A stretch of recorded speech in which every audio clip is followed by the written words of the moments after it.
आज हम पियाजे, वाइगोस्की और कोहलबर्ग करेंगे, जो ऐसा कोई भी टीचिंग का एग्जाम नहीं है जहां पर टीचर्स का सिलेक्शन या टेट भी, जो आपका टीचर एलिजिबिलिटी टेस्ट भी है, देश भर में ऐसा कोई एग्जाम नहीं है जहां टीचिंग की बात हो पियाजे, वाइगोस्की, कोहलबर्ग ना पूछा जाए।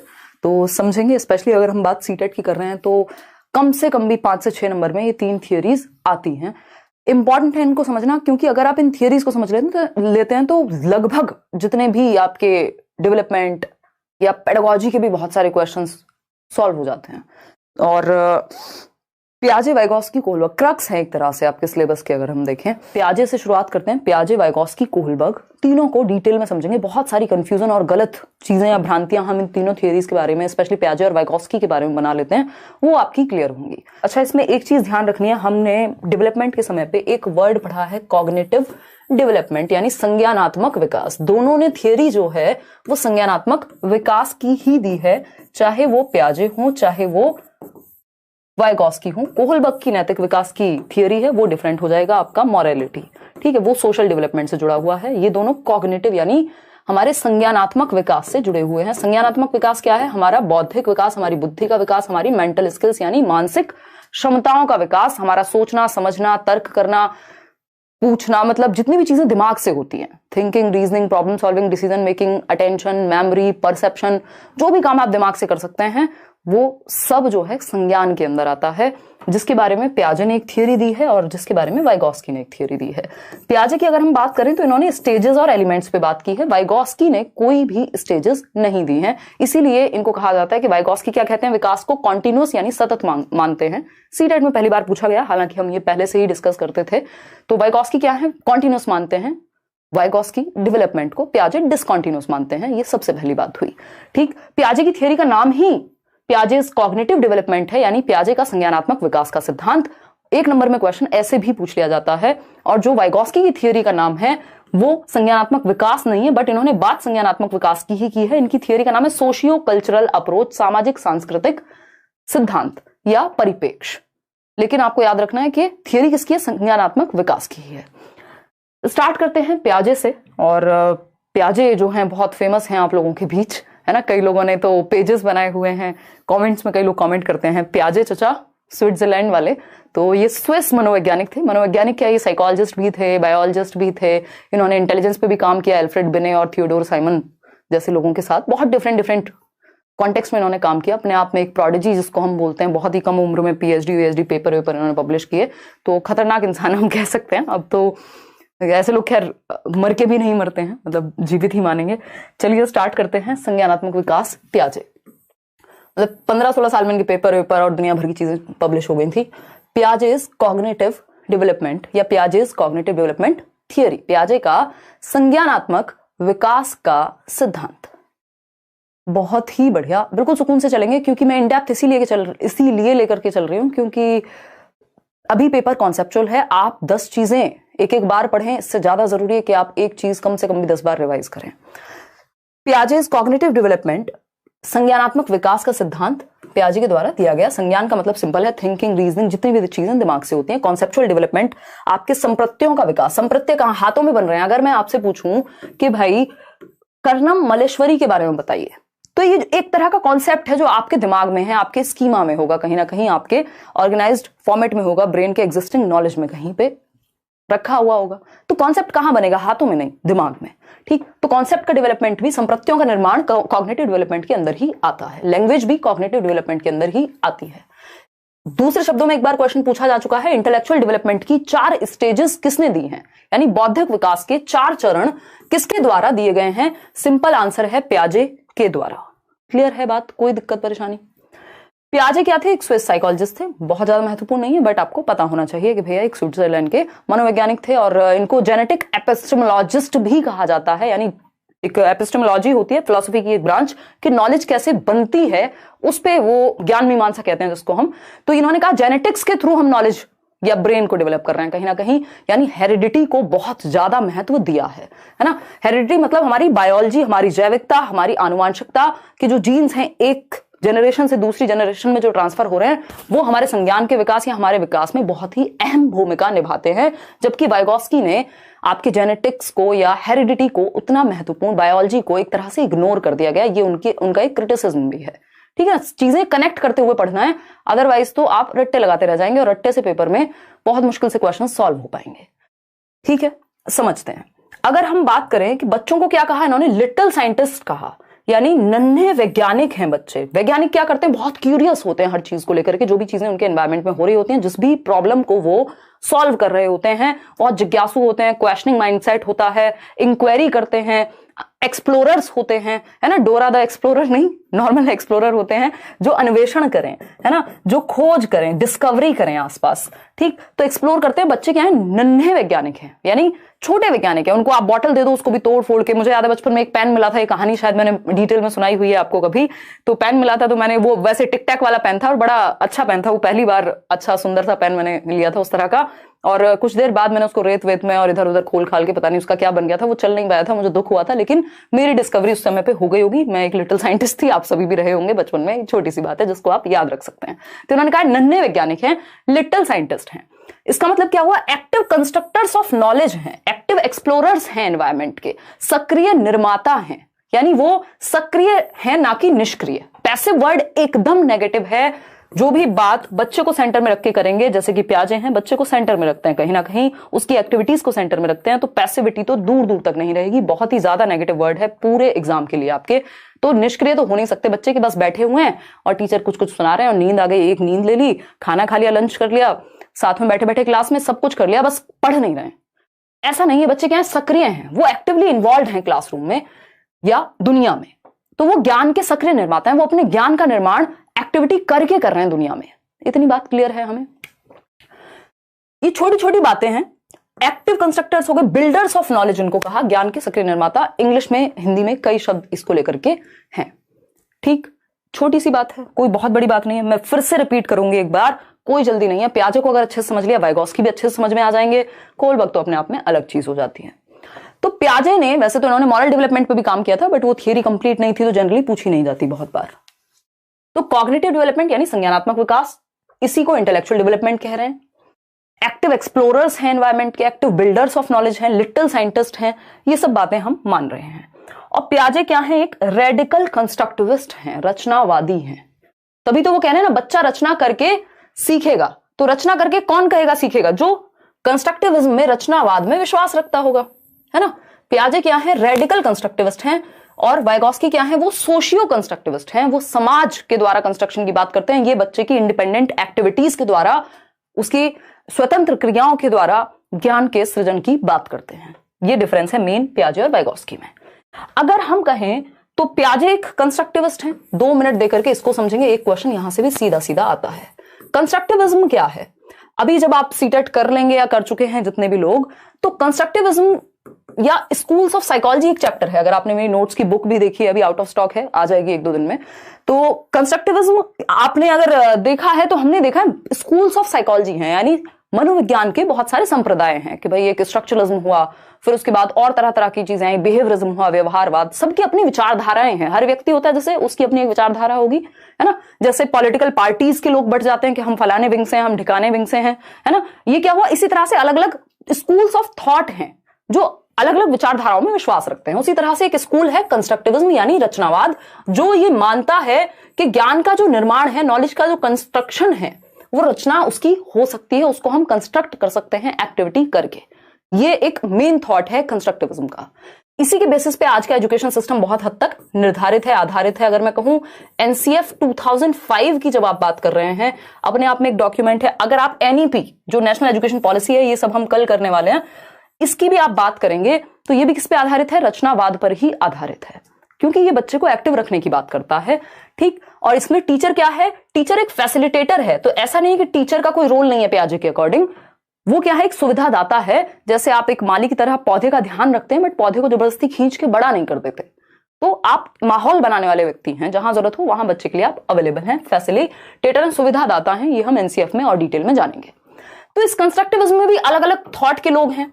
जैसे प्याजे की अगर हम बात करें, ये भी कहते हैं बच्चा रचना करता है, और वाइगॉस्की भी, लेकिन प्याजे कहेंगे ये रेडिकल हैं इस बात को लेकर के कि बच्चा स्वयं से एक्टिविटी करेगा अपने आसपास और नॉलेज को कंस्ट्रक्ट करेगा। तो ये क्या हुए, रेडिकल कंस्ट्रक्टिविज्म, रेडिकल कंस्ट्रक्टिविस्ट हो गए, ठीक है, रचनावादी।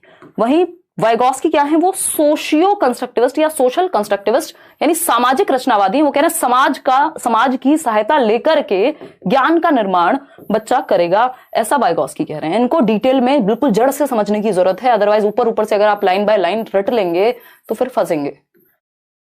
ठीक, तो एक बात हमेशा याद रखिएगा, पियाजे उल्टा नहीं कहते हर बात जो वाइगॉस्की कहते हैं, और जो वाइगॉस्की कहते हैं, जो भी पियाजे कह रहे हैं उसका उल्टा वाइगॉस्की नहीं कह रहे हैं। कई लोग क्या करते हैं, इस चीज को रट लेते हैं दिमाग में, और कई टीचर्स भी ऐसा बता देते हैं। तो ये एक दूसरे के दुश्मन नहीं है कि जो पियाजे ने कहा है उसका उल्टा कहा होगा वाइगॉस्की ने। जैसे एक थॉट चलता है कि पहले थॉट आया या लैंग्वेज आई, यानी पहले विचार आई या विचार आया या भाषा आई।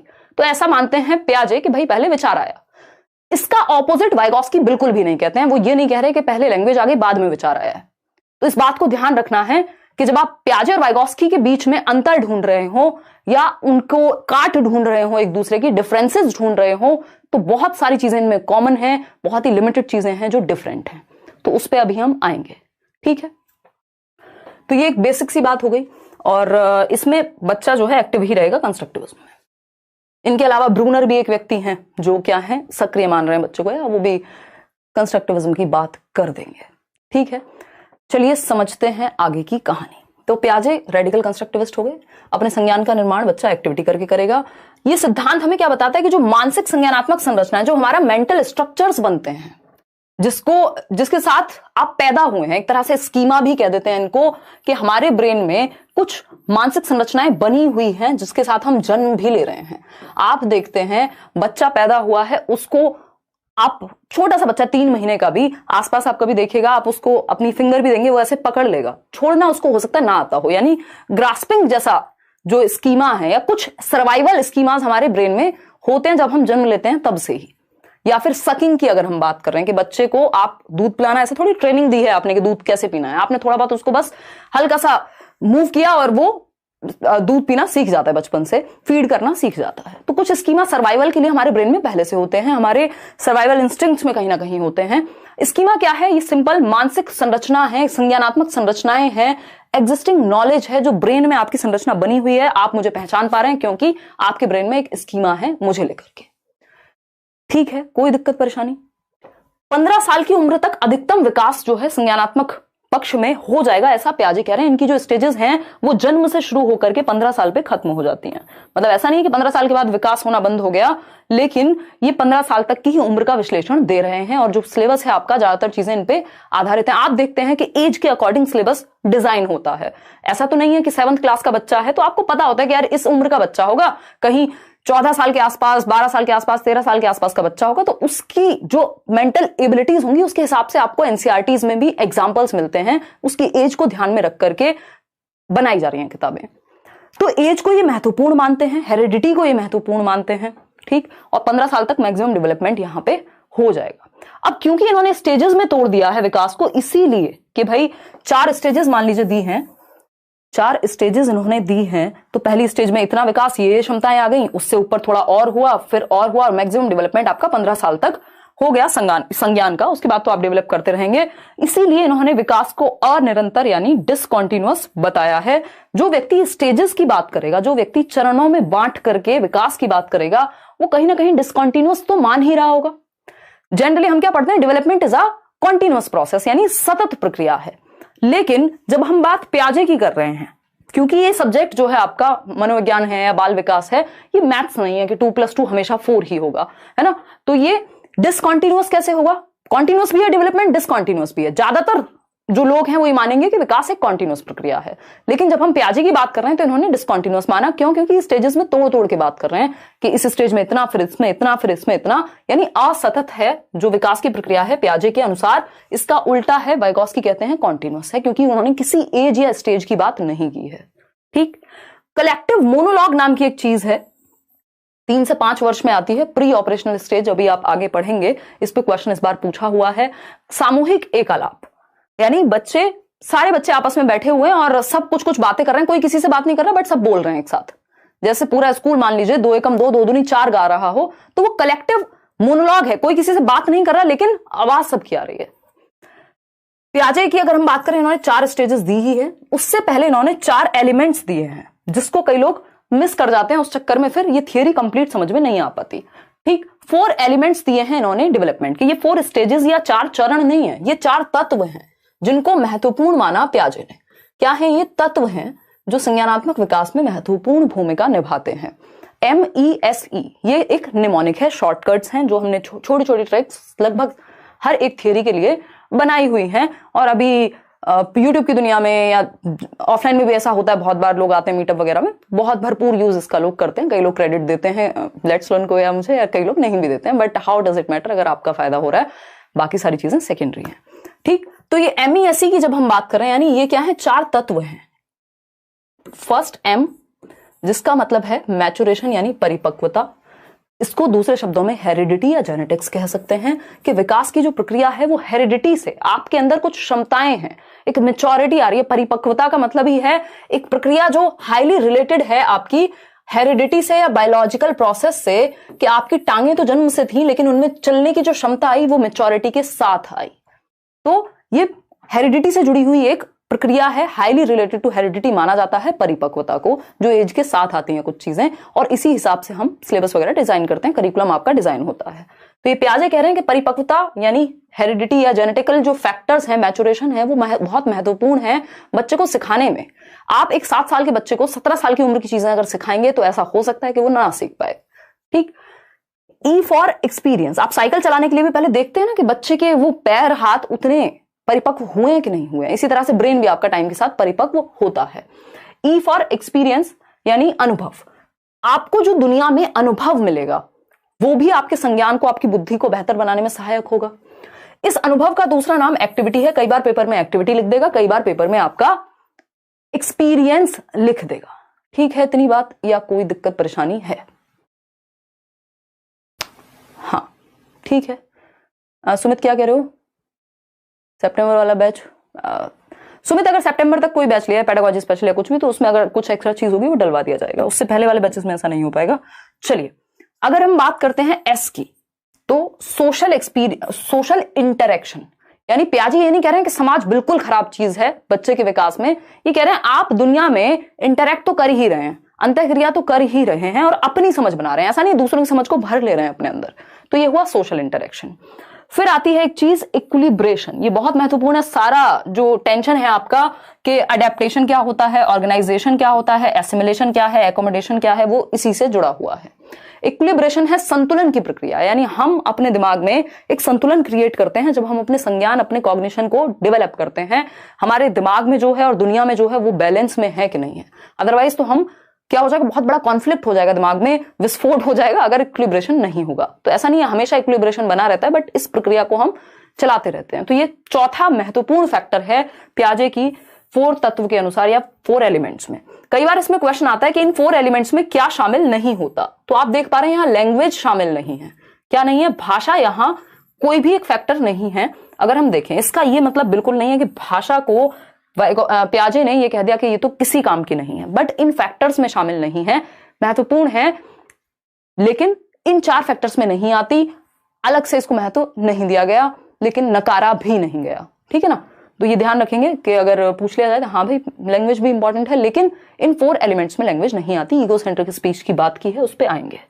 तो ये 4 फैक्टर्स हैं, MESE, maturation, experience, social interaction और इक्विलिब्रेशन। अब आती है प्याजे की वर्ल्ड फेमस 4 स्टेजेस, है ना? नहीं इतना दुखी होने की, अच्छा तुम ये कमेंट पढ़ के हंस रही हो। हाँ, तो ये सब बातें थोड़ा सा लाइट माहौल करने के लिए होती हैं, है ना? किसी को तो बलि का बकरा बनना ही पड़ता है, स्केप गोट, आप लोगों को हंसाने के लिए। खैर छोड़िए। अगर हम बात करें प्याजे के अनुसार कॉग्निटिव डेवलपमेंट की 4 स्टेजेस हैं, SPCF, अगेन एक छोटा सा निमोनिक, SPCF यानी sensory motor, P for pre operational, C for concrete operational, F for formal operational. English में ही याद रखिएगा, अवॉइड कीजिएगा यहाँ पे हिंदी को, क्योंकि एक एक स्टेज के कई नाम होते हैं। साइकोलॉजी में, पेडागोजी में, चाइल्ड डेवलपमेंट में ये प्रॉब्लम रहती है, इसीलिए मेजरली हम इंग्लिश में पढ़ने की कोशिश करते हैं। सेंसरी मोटर स्टेज, इसको गत्यात्मक अवस्था भी कहते हैं, संवेदी परक भी कहते हैं, और भी इसके 70 तरीके के नाम हैं। ये जन्म से 2 वर्ष की अवस्था है, पहली स्टेज प्याजे के अकॉर्डिंग। 1 नंबर का क्वेश्चन सीधा पूछ लिया जाता है कि ये वाली स्टेज किस एज से शुरू होती है या क्या कहानी है। लाइक शेयर करना भूलना नहीं है साथ साथ। फिर आती है दूसरी स्टेज प्री ऑपरेशनल, क्योंकि P है ना सेकंड नंबर पे, 2 से 7 वर्ष। और आता है थर्ड स्टेज फिर कॉन्क्रीट ऑपरेशनल। इनका अपने आप में मीनिंग है, एक एक स्टेज में समझेंगे। 7 से 11 वर्ष। ठीक, औपचारिक सक्रिय अवस्था फॉर्मल ऑपरेशनल 11 से 15 वर्ष। इनकी एजेस भी दिमाग में होनी चाहिए। और आप देखते हैं 14-15 वर्ष तक बच्चा अपना 8th से निकल जाता है और लगभग सारी क्षमताएं डेवलप हो जाती हैं। ठीक।